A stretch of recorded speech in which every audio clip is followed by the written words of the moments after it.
délibéré ci li nga xam ne moom mooy légalement ensuite ni nga ko amalee ak yeneen secteurs yi est-ce que mën nañu yaakaar nga def lu ñu mën a woowee conseil présidentiel pour les médias ngir sauver secteur boo xam ne nag c'est le quatrième pouvoir et c'est un secteur névralgique. jërëjëf soxna Maïmouna dama bëgg ñu sérieux li nga xamante ne moom nga jukki bi ma yegsee dama fekk c'est comme toutes les autres conventions et accords parce que ñi doon dem dañu bàyyi ba xam ne dem sës na ñuy door a yéwén maye ba maye lu ñu moomu signé ba signé luy lor Sénégal bokkoon na ci baal presse dette fiscale mosuma ci d'accord ci bi may campagne électorale laa wax ne d'accorduma ci buñ ko defee su Wade d'accorduma ci woon buñ ko defee première fois su Macky d'accorduma ci woon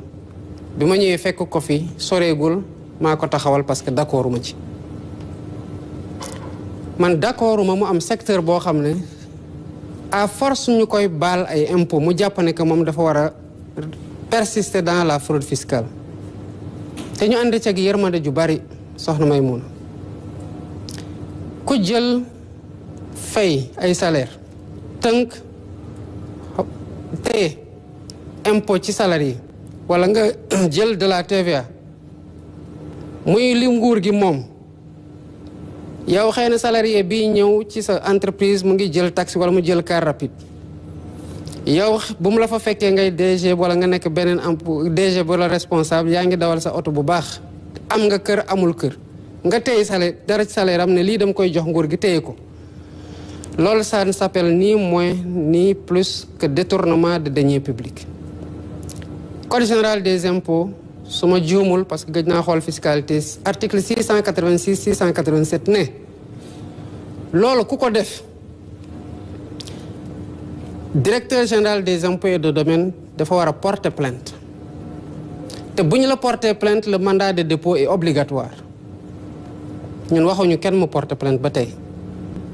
mais ñooñu ñu porté wul plainte pourtant qui sont en infraction ñu xam ko ñoom ñu xam ko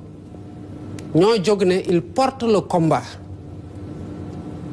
jàpp ne parce qu'ils ont le micro qu'ils peuvent me mettre la pression man kenn mënuma def benn pression parce que fi ma toog nii sant yàlla alhamdulilah rabbil alamin c'est un immense honneur et un immense privilège j'ai juste envie de servir le temps bi ma yàlla natal fii waaye bu weesoo loolu gëma dema ci yàlla ci ni mu ko téyee ba tax ma war a def la naka sudul noonu wala sama sago di ci rëcc ci leneen c'est ni vis-à-vis de la presse ni vis-à-vis de l'opposition ni vis-à-vis de quelconque groupe social que ce soit bu presse bi amee problème tamit am na lu doon am amatul c'est pas dirigé que contre la presse dama jàpp ne que mooy li ma doon wax sànq ci sama wax les questions des corporatistes doivent d'abord trouver solution au niveau des ministères mais au nom de quoi problème am na ci presse mi nañ dem ci présidence de la République régler ji ko fa parce que yàgg nañ ko fa régler ñu leen di bale ay milliards et milliards il y a des gens dans la corporation yoo xamante ne seen arriéré de paiement fiscal c'est ay milliards lañ ñu ne nañu dem ci président bu ñu demee et cetera bu ngeen ñëwoon ci man tamit dama leen di wax ne loi mayu moom a baale impôt da ngeen di ñibbiwaat par contre bu ngeen demee ci seen ministère waxtaan ak ñoom dem ci ministère des finances waxtaan ak ñoom bu amee blocage le niveau primatorial mën na nekk un niveau d'arbitrage sama niveau mën na nekk un niveau d'arbitrage même au niveau conseil des ministres bi may wax ne nañ ministre waxtaan ñu recevoir leen c'était pas lié à une pression quelconque. C'est le sens des responsabilités par rapport aux emplois et aux entreprises qu'il faut sauver. Qu'est-ce? Mais c'est pas par rapport à une pression qui a été mise sur moi. Amul. Ceci étant dit, ni nga waxee ne privé bi dafa am problème ba joxeetuñu publicité mais ñun noonu lañu amee problème bu ñu ñëwee dañu ne il faut qu'on rationalise c'est pas que les publicités lan moo doon xew ñëpp gis nañ convention yi nga xamante ne jot na génn ci biir presse bi ñan lañ ko doon jox demul sax ci ñu mu war a dem ci ay saagakat la doon dem ñëpp ñoo xamante ne ils étaient patenté pour wax lu bon ci Pastef ak président Ousmane Sonko du parti mais en fait ñooñu lañ doon jox ay convention yéen waa presse bi yéen a toog defal seen bopp seen assise ne dañoo war a assainir la presse sénégalais yi de façon générale il faut que ñu xam ñaar la presse y compris il n'y a pas de réforme sans douleur jubanti mooy plat bi ngeen commandé mooy plat bi ngeen di gis nii plat bu weex xat la nit ñi mënuñoo bëgg changement nañu changer te képp ku ñu wax na changer nga bañ mais naka la ñuy changer si les gens ne veulent pas changer payons tous nos impôts suñu responsabilité la ñi ci doon góorgóorlu nañu gën a góorgóorlu ñi ci dul woon góorgóorlu nañu gën a góorgóorlu maintenant quand un problème survient ce que j'ai pas aimé dans l'attitude de la presse te naa la ko wax tamit mu leer tey mooy automatiquement ngeen jàpp ne que vous devez court-circuiter tout le monde y compris le ministre le premier ministre dem palais toog ak président de la république réglé ji ko fa jël seeni photo comme ça se faisait loolu laa bañ beneen bi mooy vous êtes fautif parce que les redressements ont été consacrés les procédures closes vous auriez dû payer et il y avait ce que la loi dit mooy contrainte ji lañ leen di teg ak li nga xamante ne bëgguñu fa woon dem ba foofu par responsabilité et mansuétude am na loo xamante ne nag bu amee yéen a am dëgg d'abord balaa may wax ci loolu je reviens sur les publicités bu ñu gisee ne que ay DG fi nekkoon di signer comme bon leur semble ay contrat de publicité selon que presse bi def leen di xalamal ou pas wala mu leen di saagal seen adversaire dañu wax ne l'argent des entreprises publiques mënul servir à donner des contrats de publicité pour la promotion des directeurs généraux et pour des guerres par procuration ñu ne levons le pied ba mettre de l'harmonie xool entreprise buy def publicité lan la soxla est-ce que dafa war a jegeenteeg soxna Astou Dione mu yore médiam rek mu du ko xëppal ay publicité bu ko jaree bu ko jarul wala dafa war a ressortir d'une stratégie d'entreprise lucide qui répond à un objectif de communication qui a été bien pensé loolu lañ bëgg mu am on a dit que d'abord on a changé le Big Gouv qui était un bureau d'information en bureau d'information et de communication gouvernementale mu booloog la communication de la présidence ñoom ñaar ñu am un comité exécutif pour avoir une communication de l'État ils se réunissent mensuellement c'est élargi aux chargés de communication des ministères qui ont la charge aussi de décentraliser au niveau des directions de leur ministère et que le plan d'action de communication remonte ñu xool est-ce que am na une cohérence dans la parole de l'État loolu àndut ak ñu bàyyi DG bu nekk muy def ay contrat gi ñu ko neex y compris ñi nga xamante ne c'est pas les destinataires parce que créé wuñu benn emploi amuñu benn charge lii la ñuy régler te bu sotee di ngeen ci gis seen bopp mu des nag beneen affaire am na kenn ku ma bind récemment ne ma dafa presté fayuñu ko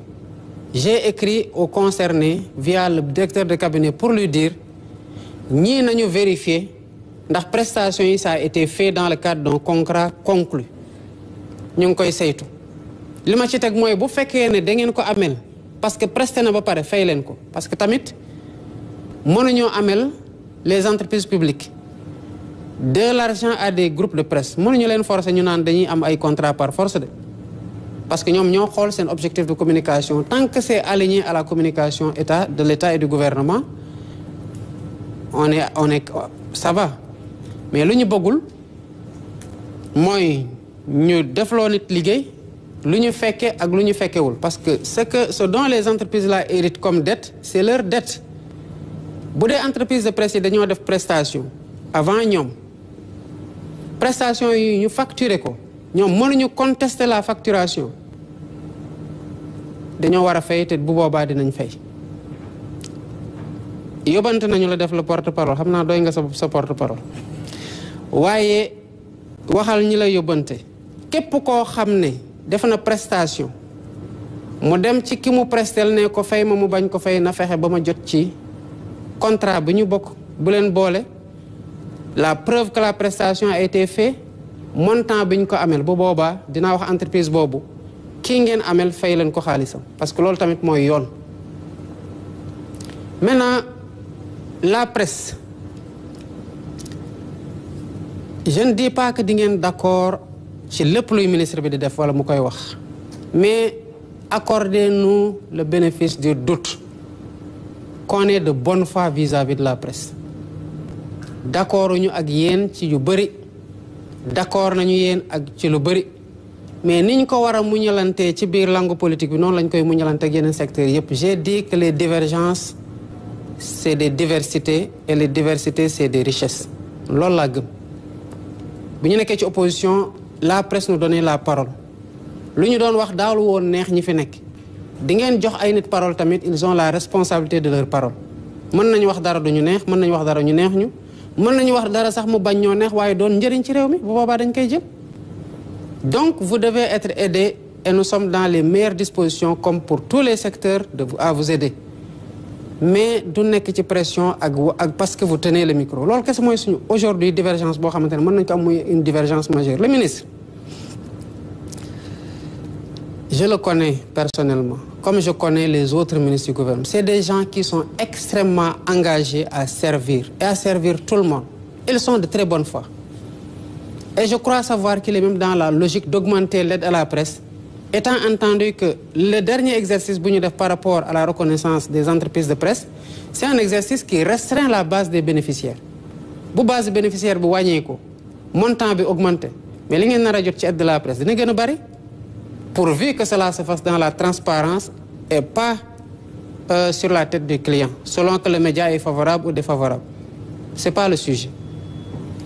Am na ci lu mu liggéey. J'ai pas encore vu le document définitif ressortant des dernières de la dernière situation mais ma conviction mooy li ngeen doon jot ci aide de la presse dina yokk.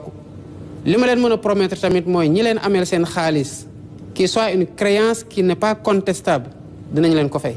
et dans les meilleurs délais. Maintenant li ci des nag mooy faciliter le dialogue avec votre tutelle parce que c'est votre tutelle. Et je sais qu'il a de grandes ambitions pour la presse parce qu'il porte de grandes ambitions pour ce pays. Des fois nag préjugé dina yàq lu bari ci waxtaan gi war ci diggante nguur gi ak ay segments yu bari mais donnez-nous le bénéfice du doute ci yenn yi parce que yenn yi tamit dafay gaaw a braquer nit ci à juste titre. Effort boobu rek la ñu leen di laaj. Maintenant ni ñuy jàppale yeneen secteurs yi la ñu leen di jàppale. J'aurais bien pu vous recevoir hein? Mais ci conditions yi ñu doon demander audience bi ak exigence d'automaticité bu mu bëggoon loolu laa nangul woon. Maintenant si cela se comprend mën naa toog ak yéen ñëpp déglu leen waxtaan ak yéen ci mais du romb dégg bii tamit nga xamante ni jàpp naa ko de après dinaa xam xëy na lu ma xamul lu ngeen mënut a wax ci biti boobaa on apprendra acte dans la mesure où les arguments présentés sont pertinents. waaye ñi fi nekk presque ak ñeneen favorable ak défavorable yëpp yéen jàmm kese lañu leen yéene parce que ay sénégalais ngeen te après tout le gouvernement gouverne pour tous les Sénégalais et le président de tous les Sénégalais amuñ ci xaj ak seen. Très bien. Le collège du CNRA. Merci beaucoup. Le collège du CNRA sera bientôt mis en place. J'avais reçu une lettre dans ce sens-là et j'ai instruit. Très bien, Monsieur le Président de la République. Merci d'avoir accordé de votre temps à la presse sénégalaise. Je rappelle que c'est un rendez-vous périodique que vous avez initié et que vous respectez. Et ça sera de manière tournante, une manière de donner la chance à toute la presse sénégalaise de venir ici discuter avec le